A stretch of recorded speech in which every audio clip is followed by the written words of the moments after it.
Hello YouTube, Bane666 here. I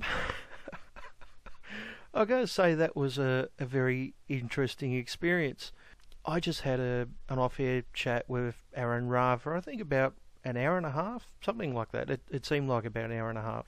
And I think for the most part it was pretty productive. Now, if you've watched the last episode in this series, you would see that I asked him for a live chat, and with some good arguments and a bit of convincing on my part, he agreed. No date at that time was set, and then I think it was about maybe 4 or 5 days later I found that he'd sent me a message which had gone into my spam folder, which I'd missed for a couple of days, saying that he's still willing to do the talk, but he would only be willing to do it off air. I think he was a bit concerned that, I was going to, I don't know, try to use the chat against him, or, I don't know, maybe make money off it or something. I'm not exactly sure. I can understand him being skeptical. I mean, he doesn't really know me, and I've made, 5 videos criticising him so far, so I think it's reasonable for him to be a bit cautious. And that's the feel I got from Aaron in our exchange of messages. There was he was somewhat standoffish and maybe a little bit hostile and cautious, but at the same time willing to chat. And I found that an interesting combination of things.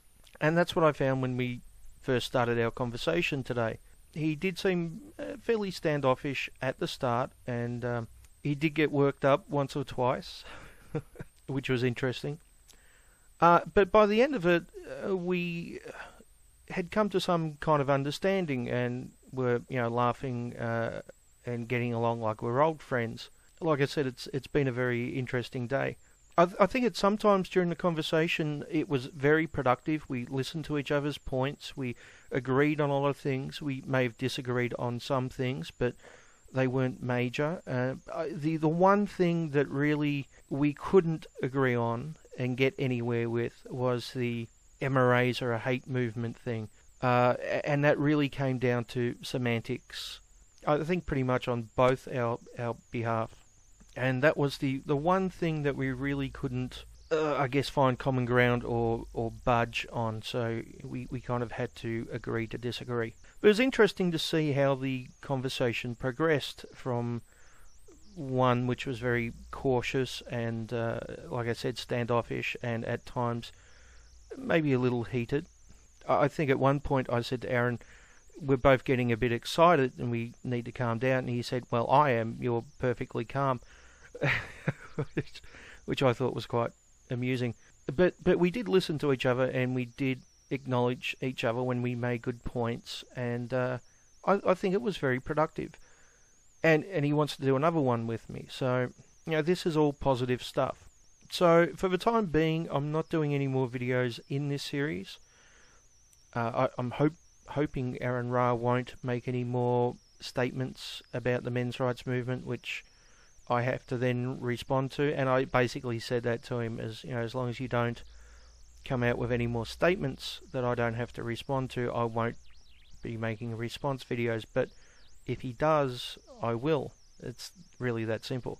But overall, it was productive, and he actually did listen. That was my goal, to sit down with him and talk to him for an hour or an hour and a half or whatever, and get him to consider our side. Not become a men's rights activist, not to become an anti-feminist, but just to listen and consider to our side of things. And he did somewhat. And I'll be collecting some arguments and sources and sending them to him sometime during the week to make a much better case.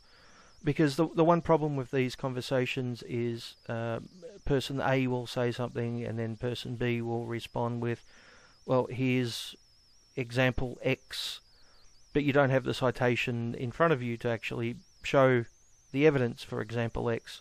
And even if you did, it's a live conversation, so the other person doesn't have time to read through the whole thing and look at counter-arguments and things like that.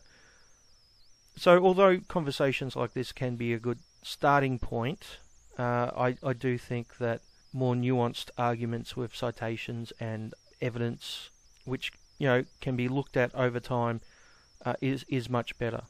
But like I said, very productive, and I'm happy with the result.